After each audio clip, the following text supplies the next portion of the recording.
So, hi dear students, AP TET 2024 English పార్ట్కి సంబంధించి 30 marks English పార్ట్కి సంబంధించి హెచ్జిటి కావచ్చు, టీజీటీ కావచ్చు, లేకపోతే స్కూల్ అసిస్టెంట్స్కి సంబంధించినటువంటిది కావచ్చు. వొకాబులరీ పార్ట్లో మనము హోమోఫోన్స్ గురించి డిస్కస్ చేద్దాం. దానికంటే ముందు మనము థంబ్నెయిల్లో ఇచ్చినటువంటి ఒక క్వశ్చన్ బట్టి చూద్దాం. So which of the following is the pair of homophones అన్నాడు. ఆప్షన్ 1లో 6, అలాగే కట్, క్యాట్, తర్వాత ఫిల్, ఫాలు, గో, గాన్ అని ఇచ్చాడు.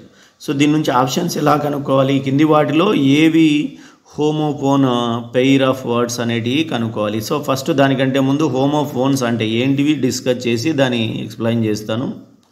So what about homophones?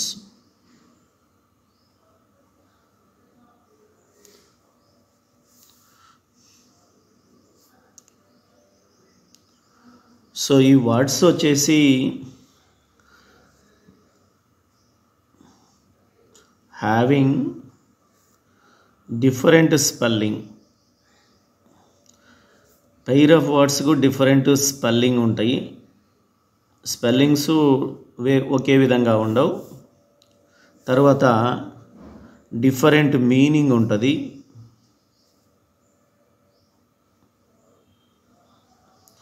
But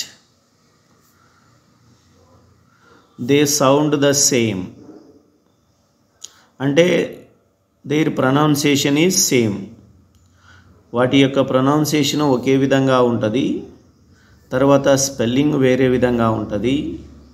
meaning కూడా ఒకటే ఉండదు. ఫర్ ఎగ్జాంపుల్ మనం తీసుకున్నాం అనుకుని సన్ రెండిటి యొక్క సౌండ్ ఒకటే, కానీ స్పెల్లింగ్ వేరు, తర్వాత మీనింగ్ కూడా వేరు. సో సన్ కుమారుడు అని చెప్తాం. ఈ సన్ వచ్చేసి విజిబుల్ గాడ్, లైట్ హీట్ని ఇచ్చేటువంటి విజిబుల్ గాడ్ అని చెప్పొచ్చు. రెండవ ఎగ్జాంపుల్ మనం తీసుకుందాం. బి చూడండి, ప్రొనౌన్సియేషన్ సేమ్, కాకపోతే మనకు మీనింగ్ వేరు వస్తుంది. బి అనేది ఏంటంటే ఎగ్జిస్ట్, టు ఎగ్జిస్ట్, ఉండు అనేది చెప్తుంది. ఈ బి అంటే ఒక ఇన్సెక్ట్, ఒక తేనెటీగ ఇలాంటిదని చెప్తుంది అన్నమాట. సో ఇది టు ఎగ్జిస్ట్, ఇది ఒక ఇన్సెక్ట్ చెప్తుంది. కానీ ఇక్కడ మీరు గమనిస్తే స్పెల్లింగ్ వేరు, సౌండ్ సేము, మీనింగ్ కూడా డిఫరెంట్గా ఉంటుంది. So different spelling, different meaning, but same sound, వాటినే హోమోఫోన్స్ అంటాం. సో ఫర్ ఎగ్జాంపుల్ యువర్, అలాగే యువర్ ఈ విధంగా అపాస్ట్రోఫీ పెట్టాం. యువర్ అంటే నీ యొక్క, యువర్ ఈ విధంగా అపాస్ట్రోఫీ పెడితే దీని అర్థం ఏమొస్తుందంటే యు ఆర్ అనేటువంటిది వస్తుంది. So your both are same sound, but మనం గమనిస్తే స్పెల్లింగ్ డిఫరెంట్గా ఉంటుంది, మీనింగ్ కూడా డిఫరెంట్గా ఉంటుంది. తర్వాత ఇంకొక ఎగ్జాంపుల్ తీసుకున్నాం. విచ్, అలాగే విచ్, WITCH.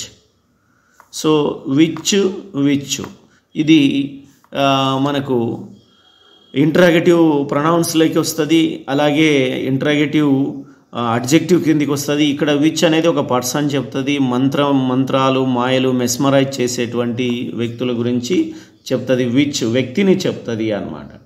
సో అలాగే ఇంకొక ఎగ్జాంపుల్ తీసుకున్నాం. టూ ఇక్కడ కూడా చూడండి, ప్రొనౌన్సియేషన్ ఏమో సేము, కానీ స్పెల్లింగ్ డిఫరెంటు, మీనింగ్ కూడా డిఫరెంట్గా వస్తుంది. For example